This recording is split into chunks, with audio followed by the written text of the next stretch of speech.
ruling today may be the last word in a months-long dispute with the Cantrell administration, saying they never actually agreed to a funding settlement with the school board. Well, now that the full $90 million settlement has been thrown out by the judge, the city has claimed another part of the reason they haven't paid is because they don't have the funds.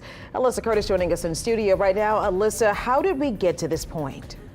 At the beginning of the year, the city said that we were on the verge of a crisis, saying, quote, financial instability is imminent. But today, city officials said that wasn't the case. They say things were getting mixed up in sound bites from the press and called some of it misinformation.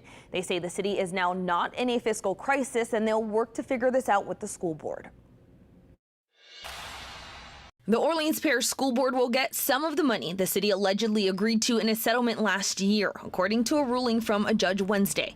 They have 30 days. In terms of my experience with the city, I'm hopeful. I'll put it that way. Wednesday, in a rare appearance in front of our cameras, city officials somewhat addressed the settlement. They started off the press conference by saying they hadn't gone through the whole judgment and agreed they don't often speak with us, but said they'll pay.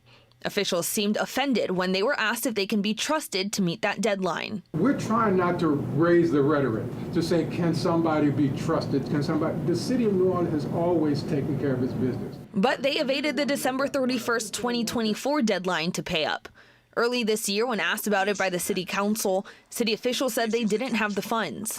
The city's financial positioning has taken a major shift.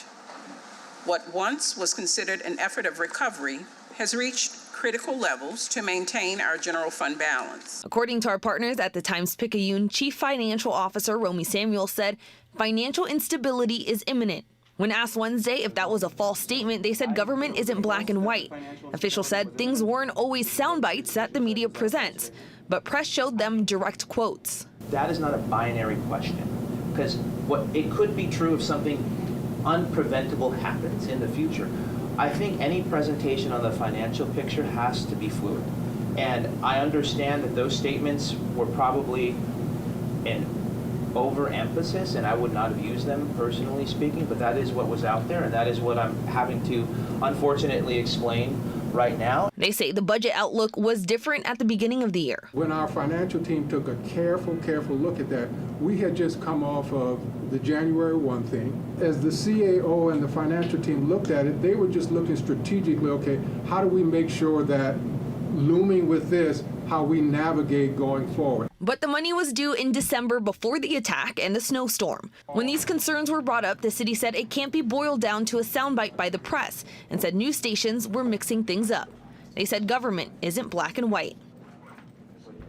The city says they're committed to working with the council and the school board to come to a final agreement. The judge set a trial date this summer should this not get resolved before then. All right, Alyssa, I have to ask you, it sounds like that news conference got a little bit chaotic today. What happened? Yeah. I feel like we didn't get clear answers really, and everyone, because this has been going on for so long and there's been such back and forth, a lot of the journalists in there were pressing for it. They said, you know, again, this can't be boiled down to sound bites, but we weren't really getting any information about this. Mm-hmm. Yeah, it's left a lot of question marks, including the situation with the travel ban. Of course, now the mayor pushing back on that, and that's kind of how we got here. What's the latest on that? Yeah, we saw a restraining order on that travel ban come down yesterday from a judge.